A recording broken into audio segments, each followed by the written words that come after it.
Joining us here for News 3 Live at 6, I'm Marie Mortera. There's a slight decrease in the number of guns found both on and off Clark County School District property. Since the start of the school year, 16 guns have been confiscated. According to the district, 18 guns were confiscated this same time last year.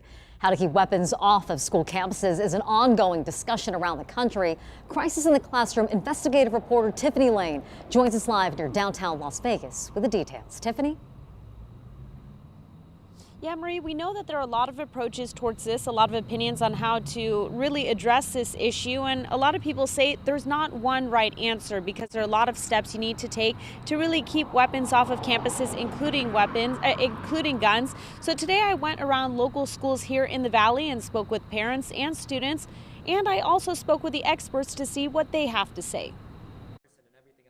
Bringing weapons to school, unfortunately, it's something that happens at campuses across the country, including in Clark County. It's very scary. Makes you a little nervous. And there are different opinions on how to stop it. Try to bring weapon to school, they got to do some backpack search or something like that. You want to limit it as much as you can without violating anybody's rights. But I think one point of entry and random spot checks. Some believe random checks are not enough. I think that they should walk through metal detectors, even if it takes longer for them to get into class. Right now, CCSD, for example, uses an enhanced weapons detection system for large-scale athletic events and more random screenings when students arrive at school.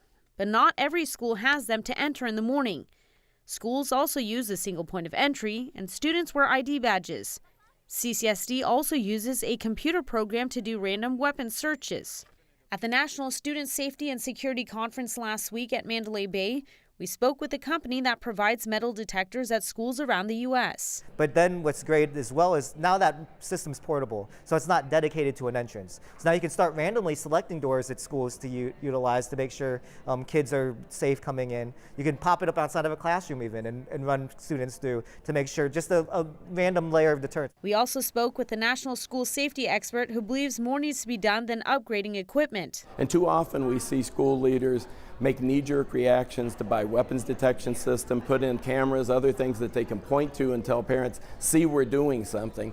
But they have to implement that, pay for the cost, the repair, the replacement, the upgrade, the hidden cost, and the staff to run that. Dr. Ken Trump is the president of a national school safety consulting firm, and he says creating relationships with students is the best step towards prevention. So the number one way we find out about weapons, plots, and kids that are going to cause harm to themselves or others is when a kid comes forward and tells an adult that they trust. Mother Theresa Weaver, whose son attends a school where a student was arrested with a gun in September, believes this can work if done early, as soon as elementary school. They need that saturation of how important it is not to bring guns and weapons to school and what would happen if they did, not just for them, for the other kids. And speaking about creating those relationships, Dr. Ken Trump does say that as opposed to getting equipment or upgrading equipment, creating trust with students is something that doesn't have any cost to it. Marie? Conversations that should be happening at home as well. So Tiffany, let's bring in the parents here. What can they do to help?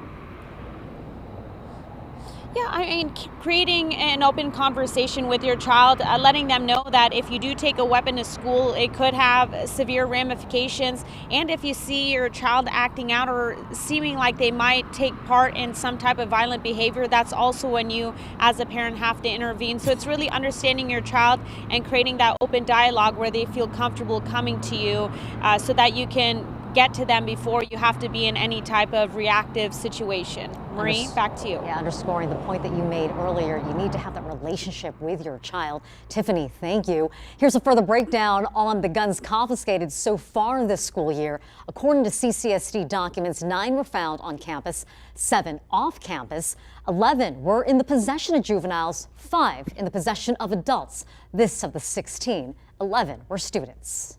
Judge denied